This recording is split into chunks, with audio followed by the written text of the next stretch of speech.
Hello everyone, this is Sunil Jangra, your physics educator. Welcome to the channel. तो कैसे आप सब? आई होप सभी अच्छे होंगे, अच्छे से पढ़ रहे होंगे। तो इस वीडियो में हम डिस्कस करने वाले हैं पेपर प्रेजेंटेशन के बारे में कि किस तरीके से आप लोगों को अपने एग्जाम के अंदर पेपर अटेम्प्ट करना चाहिए। ओके, देखो होता क्या है कि जब हमें पूरा सिलेबस आ रहा होता है और हम पेपर कर आते हैं, जो भी टॉपिक्स हमारे पास आते हैं पेपर के अंदर वो सारे अगर हम कर आते हैं, फिर भी कहीं ना कहीं 6-7 नंबर कम आ जाते हैं। वो ऐसा क्यों होता है? तुमने तो पेपर पूरा किया ही है, सारे टॉपिक्स तुमने लिखे, तो कुछ ना कुछ थोड़ा सा एक पार्ट रहता है यार, वो होता है पेपर प्रेजेंटेशन का, कि तुम पेपर कितना अच्छा करके आए हो। नीट क्लीन होना चाहिए, तुम्हारा पेपर करने का जो सीक्वेंस है, वे है, वो कैसा है, डायग्राम किस तरीके से बनाए हैं, ठीक है। उस पेपर के अंदर कोई कीचड़ तो नहीं मचा दिया भाई तुमने, कटिंग ही कटिंग कर दी। तो सारी बातें इस वीडियो में डिस्कस करेंगे। और ये जो पेपर प्रेजेंटेशन की टिप्स हैं भाई, बहुत ज़्यादा इंपॉर्टेंट है आप लोगों के लिए। इस वीडियो को पूरा देख लेना, आप लोगों का जो स्कोर है 6-7 मार्क्स जो है वो वैसे ही इंक्रीज हो जाएंगे, ठीक है। चलिए तो वीडियो को आगे बढ़ाते हैं। और ये बोलूँगा कि अगर अभी तक किसी ने इस चैनल को सब्सक्राइब नहीं किया तो फटाफट से सब्सक्राइब करिए। बढ़िया वाला प्रीमियम कंटेंट यहाँ पे आप लोगों को दिया जाता है, और डेली में 7 बजे आप लोगों को पढ़ाता हूँ यार यहाँ पे। ओके, चलिए तो आगे बढ़ते हैं। और आगे बढ़ने से पहले आप लोगों के लिए मैं बताना चाहूँगा यार, अनअकैडमी लेके आया है रिजॉल्व 2023 रिजॉल्व 2023। देखो क्या होता है ना कि जब भी नया साल होता है तो हर एक बंदे का अपना अपना एक रिजॉल्व होता है, मतलब एक संकल्प लेता है कि हाँ यार इस साल मैं ये करूँगा, इस साल मैं ये करने वाला हूँ। तो जो भी मेरे साथ बच्चे हैं क्लास 11th एंड 12th के, उनको मैं ये बोलना चाहूँगा यार कि तुम्हारा रिजॉल्व एक ही होना चाहिए 2023 के लिए, कि हाँ 2023 में जो बोर्ड एग्जाम हो रहे हैं उनके अंदर हमें फोड़ना है, बहुत बढ़िया नंबर लेके आने हैं। जो क्लास 11th वाले बच्चे हैं उनको भी कि हाँ यार 22 में अगर मैं अच्छे से नहीं पढ़ पाया हूँ, बट 23 में बहुत अच्छे तरीके से मैं पढ़ने वाला हूँ, ठीक है। तो इसमें आप लोगों की हेल्प करने के लिए अनअकैडमी लेके आई है रिजॉल्व 2023। देखिएगा, ड्रीम बिग फॉर 2023। इसमें क्या है, इस रिजॉल्व 2023 में मैं अगर बात करूं तो 23% का ऑफ मिल रहा है बेटा जी आपको ऑल अनअकैडमी सीबीएसई सब्सक्रिप्शन पे, चाहे वो प्लस हो चाहे आइकॉनिक हो, ठीक है। मतलब आप 23% की छूट ले लोगे। कितने परसेंट की छूट ले लोगे भाई? 23% की छूट आप लोगों को मिलेगी, ठीक है। अगर आप जो है अभी के लिए, मतलब अब से 2023 के लिए जो भी सीबीएसई का प्लस सब्सक्रिप्शन ले रहे होंगे या आइकॉनिक अगर आप लोगे, ठीक है। तो आप लोगों को क्या करना है, इस ऑफर को अवेल करने के लिए सबसे पहले आप लोगों को क्या करना है, जब भी आप कोर्स खरीदोगे बेटा तो आपको एक कोड यूज़ करना है, ठीक है। और वो कोड आप लोगों को डिस्काउंट दिलवाएगा, और उस कोड का नाम है SJ आर्मी। क्या नाम है बेटा? SJ आर्मी आप लोगों को यूज़ करना है। जब भी आपसे कोड पूछा जाए अनअकैडमी पे कोई भी चीज़, चाहे वो फ्री हो चाहे वो पेड हो, तो आप लोगों को यूज़ करना है SJ आर्मी। और बेटा 2023 के लिए जो बैच होंगे, मतलब वो शुरू होंगे फर्स्ट वीक ऑफ जनवरी के पहले हफ्ते से ही लाइव बैच शुरू हो जाएंगे। तो अगर आप लोगों का है रिजोल्व 2023 के लिए कि हाँ हमें धूम मचानी अपने बोर्ड एग्जाम के अंदर, और जो क्लास 11th वाले हैं वो भी अगर चाहते हैं कि हाँ हमें भी अब 2022 तो जैसा गया गया 23 में बहुत बढ़िया तरीके से पढ़ना है, तो बेटा जल्दी से आप प्लस सब्सक्रिप्शन लीजिए, 23% का ऑफ है, ठीक है। और अगर आपको कोई भी परेशानी आती है तो आप इस नंबर पे कॉल कर सकते हैं। और ये ऑफर आज से शुरू है और बहुत जल्द खत्म भी हो जाएगा, तो इसलिए मैं बोलो जल्दी से बाय कर लेना, ठीक है। चलिए तो प्रेजेंटेशन टिप्स के बारे में बात कर लेते हैं अभी। तो देखिएगा बेटा, सबसे पहले क्या होता है कि मैं आप लोगों को कुछ अपनी तरफ से जो टिप्स हैं वो देना चाहता हूँ। मतलब जो सब देते हैं वो तो लिखी हुई है, लेकिन एक दो टिप, जैसे कि मैं आप लोगों को बोलूँगा यार कि आप लोगों के पास अपने अपने क्या हो, अपने पेन पेंसिल हो भाई, है ना। अपने पेन पेंसिल हो, कहने का मतलब ये हो कि आपका पूरा ज्योमेट्री बॉक्स आप लोगों के पास हो, जिसमें कंपास भी हो, स्केल भी हो, इरेजर भी हो, शार्पनर भी हो, पेन हो, पेंसिल हो, ताकि दूसरों से मांगने की जरूरत ना पड़े। क्योंकि क्या होता है ना कि अगर हम दूसरों से चीज़ें मांगते हैं, पहली बात तो एग्जाम के अंदर तुम्हें टीचर मुड़ने नहीं देगा, ना वो मांगने देगा, ना कोई दूसरा बच्चा देगा तुम्हें। जब यार तुम मांग रहे हो तुम्हारा टाइम वेस्ट हो रहा है। दूसरी बात, तुम्हें चीज़ें नहीं मिल रही हैं तो भी टाइम वेस्ट हो रहा है, क्योंकि तुम फिर अटेम्प्ट नहीं कर पा रहे हो। तो इसलिए अपने जो हथियार होते हैं ना, pen pencil scale eraser sharpener, जो भी जियोमेट्री बॉक्स, वो पूरा भाई लेके जाना। 60-70-80 रुपए का बनता है वो सेट, पूरा ले जाना, जरूरी थोड़ा किसी से मांगना। ओके, अब होता क्या है कि जब हम शीट यूज करते हैं, सीबीएसई की जो शीट होती है उसको जब यूज करते हैं तो क्या होता है कि हम क्या करते हैं, सीधा लिखना स्टार्ट कर देते हैं, है ना।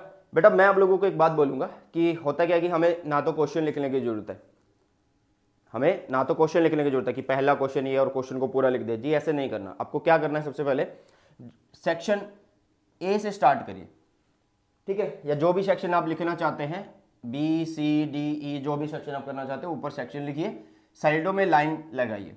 ये जो लाइन है बेटा ये क्या करेंगी, थोड़ा पेपर को अच्छा दिखाएंगी, ठीक है, थोड़ा पेपर को अच्छा दिखाएंगे और एक अलाइनमेंट बनेगी। हाँ भाई कि यहाँ पे इस तरीके से क्वेश्चन कर रहे हो, ये नहीं कि एक क्वेश्चन का आंसर यहाँ लिख रहे हो, दूसरा यहाँ से, तीसरा यहाँ से, ऐसे नहीं, लाइन लगाइएगा, बढ़िया नीट एंड क्लीन रहेगा, ठीक है। उसके बाद क्या करना है, मान लीजिए आपको पहला क्वेश्चन करना है तो आपको क्या करना है, यहाँ पे आंसर लिखना है, आंसर फर्स्ट, और उसका आंसर लिख देना है।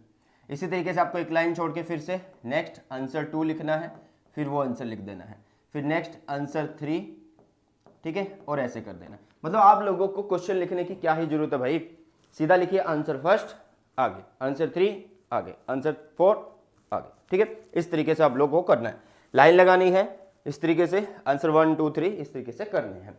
आगे आगे देखिएगा एक और चीज, मान लीजिए इस तरीके से कुछ पैराग्राफ तुमने बना लिया है, ठीक है, जैसे कि मान लो मैंने ये कुछ भी कॉन्सेप्ट लिखा हुआ, फिजिक्स का कॉन्सेप्ट लिखा हुआ है, तो यहाँ पे मान लीजिए एक तो लिखने का तरीका देखिए कि हर एक जो वर्ड्स मैंने लिखे हैं उनके बीच में थोड़ा थोड़ा गैप है, ठीक है, ये थोड़ा क्लियरली मुझे दिख रहे हैं या चेक करने वाले को अच्छे से दिखेंगे, तुम्हें भी अच्छा लगेगा जब इस तरीके से लिख रहे होंगे।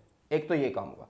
दूसरी बात ये है कि मान लीजिए अगर इसमें कोई भी चीज़ आप लोगों को मान लो किसी भी चीज़ की अगर आप डेफिनेशन लिख रहे हैं तो आप क्या करो, उस चीज़ को अंडरलाइन कर दीजिए, उस चीज़ को क्या कर दीजिए, अंडरलाइन कर दीजिए बेटा। और सिंगल कलर पेन यूज़ करना है, बॉल पेन यूज़ करना है बेटा, ये नहीं है आप इसमें ग्रीन भी यूज़ कर रहे हो, रेड भी यूज़ कर रहे हो, ब्लैक भी यूज़ कर रहे हो। वैसे सीबीएसई की तरफ से 2 पेन होते हैं, ब्लैक और ब्लू, मैं बोलूँगा कि ब्लू से आप कर देना। कई बच्चे बोलेंगे कि अंडरलाइन किस कलर से करें, ब्लू से ही कर देना, कोई दिक्कत वाली बात नहीं है क्योंकि आप अंडरलाइन कर रहे हो, ठीक है। दूसरी बात, मान लीजिए कि अगर कोई चीज़ लिखते हुए यहाँ पे गलत हो चुकी है तो आप क्या करोगे। अब कई बच्चे क्या करेंगे, ऐसे कर देंगे, ऐसे, भाई ये नहीं करना है, ये कीचड़ नहीं करना है, इधर के अंदर इस शीट के अंदर ऐसे नहीं करना है। तो आपको क्या करना है, सिंपली मान लीजिए ये अगर डेफिनेशन या अगर ये स्पेलिंग यहाँ पे गलत हो गई है तो आपको सिंपली इस पे ऐसे कट लगा देना है, सिंगल 1 लाइन कट लगाना है। ओके, समझ में आ रही है चीजें। इसी चीज के अंदर मैंने 2 चीजें क्लियर करी, एक तो क्या कि आपको जो चीज इंपॉर्टेंट है वो अंडरलाइन करनी है, मतलब जिसकी डेफिनेशन लिख रहे हो, कोई चीज अगर गलत हो रही है तो उसको सिंगल क्रॉस कर देना है। मान लीजिए अगर पूरा पैराग्राफ गलत हो जाए, ये पूरा पैराग्राफ अगर गलत हो जाए फिर क्या करेंगे, फिर हम पूरे के ऊपर एक लाइन लगा देंगे, फिर हम पूरे के ऊपर एक लाइन लगा देंगे। अब बच्चे क्या करते हैं, बच्चे वही ये कर देते हैं भाई, ये क्या है, मतलब क्या दिखा रहा है ये, जो पेपर चेक करने वाला वो क्या सोचेगा, यार इसको तो सेंस ही नहीं है पेपर करने की है। तो इसलिए भाई ये काम नहीं करना है, आपको सिंपली ये काम करना है अगर गलत हो जाता है तो। आगे नेक्स्ट देखो, यहां पे मैंने एक डायग्राम बनाया है, ये डायग्राम क्या है, क्या आप लोगों को लग रहा है ये एक डायग्राम पूरा है। देखो मैंने डायग्राम यहाँ पे बना दिया, बट ये डायग्राम अभी भी अधूरा है क्योंकि यहाँ पर इस डायग्राम में मैंने कोई भी नेमिंग नहीं करी। उसको क्या पता भाई किस चीज का डायग्राम बनाया है, तुमने ये तो लिख दिया कि ये आंसर है किसका, किसी भी क्वेश्चन का जिसका नाम है 5th, और उसका डायग्राम बना दिया, बट किस चीज के लिए बना रहे हो भाई साहब ये तो बताओ। सबसे पहली बात, नीट एंड क्लीन बनाना है, चाहे पेन से बनाओ चाहे पेंसिल से बनाओ, कोई दिक्कत वाली बात नहीं है। अगर तुमने पेन से बनाया तो भी सही होगा, पेंसिल से बनाया तो भी सही होगा, लेकिन नीट एंड क्लीन हो, साफ सुथरा हो और बढ़िया उसकी अलाइनमेंट हो, टेढ़ा मेढ़ा ना बना हो, ठीक है। और बातें करते हैं। अब जैसे इसमें आप लोगों को इलेक्ट्रिक फील्ड लाइंस बोली गई थी, तो ये बताना है भाई ये कौन है, तो ये बोलना है कि ये एक अनचार्ज कंडक्टर है। क्या है, ये एक अनचार्ज कंडक्टर है। नेमिंग करनी है, क्या करनी है भाई साहब, नेमिंग करनी है यहाँ पे। ओके चलो, फिर बताना है कि ये लाइंस क्या बन रही हैं, ये है इलेक्ट्रिक फील्ड लाइंस। ये कौन है, इलेक्ट्रिक फील्ड लाइंस हैं, क्लियर हुआ। और फिर ये कौन है, ये जो जा रहा है ये है पॉजिटिव चार्ज, ठीक है। इस तरीके से आपको पूरा डायग्राम बताना है, ठीक है। मतलब पता होना चाहिए ना चेक करने वाले को, भाई ये चीज क्या है, ये चीज क्या है, ये चीज क्या है। सिर्फ ये नहीं सिर्फ डायग्राम बनाकर काम चला दिया, ऐसा नहीं होता बेटा, नंबर कट जाएंगे।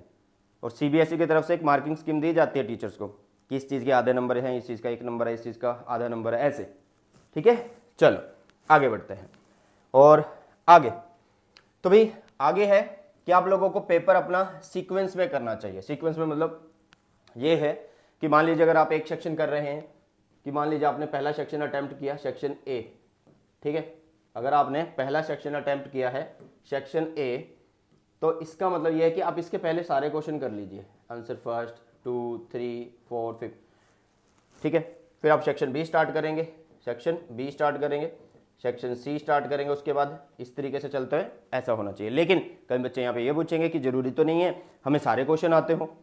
भाई डिपेंडिंग ऑन द मार्क्स कि वो क्वेश्चन कितने नंबर का है। आप मान लीजिए अगर मुझे पहले 10 क्वेश्चन करने हैं सेक्शन ए के और मुझे उसके बीच में एक क्वेश्चन नहीं आता या 2 क्वेश्चन नहीं आते, तो मैं मार्क्स के अकॉर्डिंग उसकी जगह छोड़ दूंगा। क्या कर दूंगा भाई, उतनी जगह मैं वहां पे छोड़ दूंगा, फिर आगे स्टार्ट कर लूंगा। ऐसे जहां पे भी सिचुएशन आएगी अंदाजा लगा के आपने अपने जो है जगह छोड़ देनी है शीट के अंदर। उससे क्या होगा यार, जो चेक करने वाला उसको एक सीक्वेंस मिलेगी कि हाँ यार बच्चे ने ना सीक्वेंस में कर रखा है। ये ना होना दूसरा क्वेश्चन यहाँ पे है, पहला क्वेश्चन बिल्कुल लास्ट में करा है, ठीक है। करने को आप कर सकते हैं, गाइडलाइंस कुछ ऐसी नहीं है कि आपको सीक्वेंस में करना, बट मैं बता रहा हूं कि एक तरीका होता है करने का, आपको सीक्वेंस में करना चाहिए। अगर कोई क्वेश्चन नहीं आ रहा तो उसको जगह छोड़ दो। अब मान लो लास्ट का टाइम है, बिल्कुल 10 मिनट पड़े हुए हैं और तुम्हारा पेपर हो चुका, अब तुम्हें वो क्वेश्चन करने हैं जो तुमने छोड़े थे, तो अब क्या करोगे, ढूंढोगे कहाँ कहाँ पे, नहीं तुम्हें पता होगा यार कि कौन सा क्वेश्चन था वो, कि चौथा है तो पीछे चलो कि हाँ पीछे कर रखा है मैंने चौथा नंबर, ठीक है। अगर नहीं भी आता होगा तो लास्ट में उस पर भी आप एक लाइन लगा सकते हो। क्लियर। नेक्स्ट अगर हम बात करें यार जो सब्जेक्ट्स होते हैं हमारे, फिजिक्स केमिस्ट्री मैथ बायो, ठीक है, बायो का तो चलो नहीं पता, मुझे इतना अंदाजा नहीं है न्यूमेरिकल का, बट अगर न्यूमेरिकल के लिए क्या करें, कई बच्चे क्या करते हैं कि जो शीट होती है ना हमारी, जो शीट होती है उस शीट के साइड्स में ही क्या करते हैं लाइन लगा के और वहां पर रफ वर्क करना शुरू कर देते हैं। भाई ऐसा नहीं करना, बिल्कुल भी नहीं करना। आपको क्या करना है, लास्ट के 1 to 2 पेजेस को एज ए रफ वर्क जो है यूज करना है, एज ए रफ वर्क आपको यूज करना, और पीछे लिख भी देना है कि लास्ट की 2 शीट है ना जो है, जैसे ये शीट है तो उसमें ऊपर लिख दो कि मैं यहाँ पे क्या कर रहा हूँ, रफ वर्क कर रहा हूँ, यहाँ पे क्या कर रहा हूँ, रफ वर्क कर रहा हूँ, इस तरीके से। ठीक है बेटा, समझ में आ रही है चीजें। ओके, अब एक और लास्ट पॉइंट और मैं तुम्हें बता देता हूं। मान लीजिए कोई क्वेश्चन ऐसा है जिसमें आप लोगों को पॉइंट्स एक्सप्लेन करने हैं, तो आप क्या करोगे, जैसे कि मान लीजिए आपने लिखा आंसर 22, इसमें आपने क्या करना है, एक पार्ट बनाना है जिसका कुछ भी नाम है, हेडिंग है कुछ, वो लिखी, फिर बी आपने लिखी, वो लिखी, सी आपने लिखी, फिर वो लिख दी। ठीक है, एक तो चीज ये, अगर ये पॉइंट्स हैं फिर तो आप सीधा ए बी सी लिखो और उन पॉइंट्स को लिख दो, ठीक है। लेकिन अगर इन पॉइंट्स को भी एक्सप्लेन करना, फिर आप क्या करोगे, इस पॉइंट्स को लिख के इसको अंडरलाइन किया, फिर इसको एक्सप्लेन किया, ठीक है। नेक्स्ट पॉइंट पे जब जा रहे हो तो उसके बीच में एक लाइन का डिफरेंस होना चाहिए, एक लाइन का डिफरेंस होना चाहिए, अच्छा दिखेगा और क्लीन दिखेगा कि हाँ यार ये पॉइंट्स था, इसको बता दिया इसने, अब ये पॉइंट्स है इसको बता दिया, सी पॉइंट्स है ये बता दिया। जब एग्जामिनर को, मतलब जो पेपर चेक करने वाला है, उसको जब पॉइंट्स अलग से दिख रहे होंगे ना, तो उसको पता होगा हाँ यार बच्चे ने पॉइंट्स सही लिखे तो अच्छा एक्सप्लेन किया होगा। समझ रहे हो चीज़ों को। ठीक है बेटा, तो ये थी आप लोगों के लिए पेपर प्रेजेंटेशन टिप्स। और मैं बोलूँगा कि अगर आप लोगों का भी है संकल्प 2023 के लिए, तो अभी के लिए ऑफर चला हुआ है 23% का, इसको आप यूज़ कर सकते हैं, कोड आपको यूज़ करना होगा SJR में। चलिए, आई होप ये वीडियो आप लोगों को अच्छी लगे, अगर अच्छी लगे तो अपने सभी फ्रेंड्स के साथ शेयर जरूर करना। सो बाय, टेक केयर, जय हिंद, वंदे मातरम।